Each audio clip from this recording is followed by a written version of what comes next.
I believe that most human beings are only living at about 40% of their capability. The mind has a governor, like a car. If you're driving a car and the car has a governor on it, the car may say 130 miles an hour, but the governor is set for 91. Once that governor sets in, you get to 91, that car starts doing this. The car wants to go.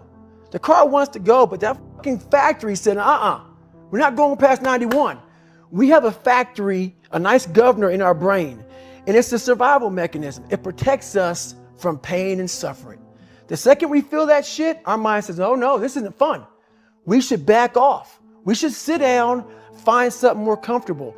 And there's something about the mind. The mind has the tactical advantage over you at all times. At all times of your life, the mind has a tactical advantage over you. Why is that? It knows what you're afraid of. It knows your insecurities. It knows your deep, dark lies. And it starts to push you away from that shit. It pushes you in a direction that is comfortable. The mind controls everything. So what I realized was that when I was growing up and I was 300 pounds and I got all fat and I got all insecure, I realized that my mind kept taking me in this direction. When things got uncomfortable for me, when I was facing my insecurities, when I was facing my fears, my mind said, oh no, we have the tactical advantage. We need to get you, separate you from this feeling over here. Life's all about feelings. We want the happy feeling. We don't want that feeling of this sucks. Why am I here? And you don't have any, so you can't answer those questions, so you leave. I started realizing that if in that moment you can answer those up questions and you are now in charge of your brain versus your brain ruling you, that's where all that stuff comes from. So the 40% rule is all of that. You get to 40%, your brain says, we're done. Let's roll, man. This is starting to get painful. This is uncomfortable. So you sit down. You have to figure out ways, and everybody's different. That's how the book kind of talks about, like we all have these things about, 5 steps to this and 4 steps to this. It's a lot more than that. That's all bullshit. It's a practice that you have to, it's a habit. So if you know that at 40%, I'm feeling pain.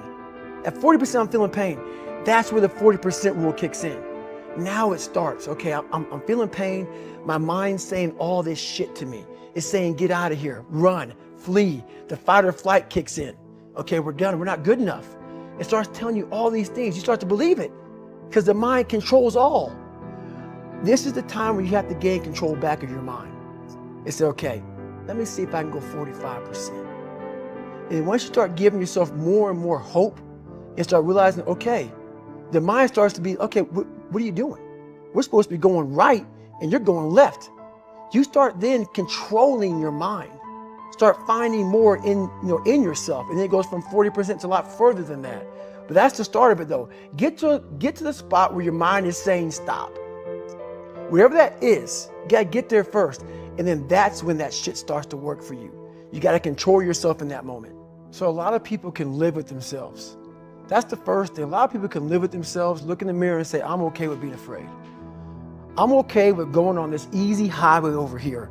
The easy highway has all these fucking signs and shit, directions, how to get somewhere. And you have to first be uncomfortable with how you feel about yourself. With that voice that a lot of us like to run away from, we all have it. We all have that voice that say, hey man, you're kind of wimping out right now. You're kind of being a little punk right now. But a lot of us say, okay, that's okay. It's okay to tell these little white lies to ourselves. So we first have to face the real you. The real me is David Goggins. The real me is a guy looking at you right now saying, I don't want to fucking be on this show right now because I used to stutter as a kid. And I'm afraid of that. I'm afraid that here in a second, I'm going to start fucking stammering and stuttering and the whole world is going to know that I have all these issues. But that's when I see right now, okay, Goggins, you got to go on this fucking show. That's Goggins. Goggins is saying, okay, David Goggins, you're a punk. Life made you this way. We can't live like this. We can't live in fear. We can't live in judgment. We can't be afraid of what the people right now are looking at me saying about me. We cannot be afraid of that. That's Goggins. Goggins saying, all of you who don't like me, who don't want to, and that person then comes in. But you have to be David Goggins and say, man, I'm afraid of this. I'm fucked up here. Life made me this way here. I stutter. I have these issues with reading and writing, and I'm fat and I'm insecure. You have to face that in that dark room. In that dark room is who you are. But in that dark room is where you have to create another human being that walks out of that dark room to face who you are. That's the only way you're going to get over all those things. And people don't want to do that. They want to say, oh, don't call yourself fat. Don't call yourself dumb. If you're not real and raw with who the you are, nothing's going to change. And in this nice new world that we live in, we want to hear, you're just a little big. No, man, you might be fat. And it's okay to hear that from yourself and from everybody else. So that's where it started at. And it's raw. It gets ugly sometimes with me in that mirror, but I'm also proud of myself to be able to tell myself that and then fix what's in that mirror. So the first thing about it is, once you realize it, and you have to realize it, you got to call yourself out. Addressing it is very small. It doesn't go from like one morning I'm this way, next morning I wake up and presto, 5 steps to greatness. No, it ain't that, brother. You read my book, this is hard work. It's every day, like right now. I had to be honest with you, man. I'm even shaking right now being on this show. I'm a big time introvert. How you address it is you face it. You face it every day. You face it every single day of your life, where you say, okay, like if you're fat, you need to lose weight. It's patience. It's patience in this fact of accepting who you are right now. I'm fat. I don't like myself. Accepting the fact that if you lose 3 or 4 pounds, that's a huge accomplishment. You have to live in your own world. You cannot judge yourself. That's why social media and all these things are horrible. You can't judge yourself off of the so-called competition that we have made up in our mind. The things that, how people look, how people act, how smart someone is. This is a race that you run completely alone. A lot of folks talk so much shit about, hey, I'm going to change your life. I'm going to do this. I'm going to do that. Are you accountable for what you're doing?